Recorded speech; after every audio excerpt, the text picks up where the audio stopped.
കോതമംഗലം മേഖലയിൽ വന്യജീവി ആക്രമണത്തിൽ ജീവനും സ്വത്തും നഷ്ടപ്പെട്ടവർക്ക് അർഹമായ നഷ്ടപരിഹാരം സമയബന്ധിതമായി വിതരണം ചെയ്യുന്നതിൽ വീഴ്ച വരുത്തുന്ന അധികൃതരുടെ സമീപനം നിരുത്തരവാദപരമാണെന്ന് INTUC ജില്ലാ പ്രസിഡന്റ് KK ഇബ്രാഹിംകുട്ടി. കോതമംഗലം കോൺഗ്രസ് ഭവനിൽ നടന്ന കൺവെൻഷൻ INTUC ജില്ലാ പ്രസിഡന്റ് KK ഇബ്രാഹിംകുട്ടി ഉദ്ഘാടനം ചെയ്തു.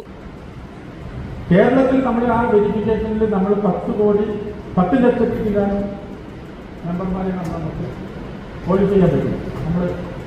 നമ്മുടെ അതിൽ ഏറ്റവും കൂടുതൽ എറണാകുളം ജില്ലയാണ്. 3.5 ലക്ഷം പേരെ നമുക്ക് എറണാകുളം ജില്ലയിൽ ഏതാണ്ട് 90 യൂണിയനിൽ നിന്ന് 3 ലക്ഷം തൊഴിലാളികൾ നമുക്ക് ക്വാളിഫൈ ചെയ്യാൻ പറ്റും എറണാകുളം ജില്ലയിൽ. അപ്പോൾ നമ്മൾ അന്നത്തെ നമ്മുടെ പ്രവർത്തനം പല ആളുകൾക്കായി നമ്മൾ ഒരുപാട് കഷ്ടപ്പെട്ടിട്ട് നമ്മുടെ എല്ലാ യൂണിയനുകളിലും നമ്മൾ സജീവമാക്കി ആനുകൂല്യം കൃത്യമായിട്ട് കൊടുത്തു. സെൻട്രൽ സ്റ്റേറ്റിൻ്റെ അതിലേക്ക് ലക്ഷക്കണക്കിന് നമ്മൾ അടച്ചു. അങ്ങനെ നമ്മൾ എല്ലാ രേഖകളും ഹാജരാക്കി നമ്മുടെ ഓഫീസിൽ വന്ന് വെരിഫൈ ചെയ്തിട്ടാണ് 3.5 ലക്ഷം തൊഴിലാളികളുടെ കണക്ക് നമുക്ക് സർട്ടിഫിക്കറ്റ് ചെയ്തു. എല്ലാ യൂണിയൻ സർട്ടിഫിക്കറ്റ് കമ്മിറ്റി സർട്ടിഫിക്കറ്റ് നമ്മുടെ ഓഫീസിലേക്ക്.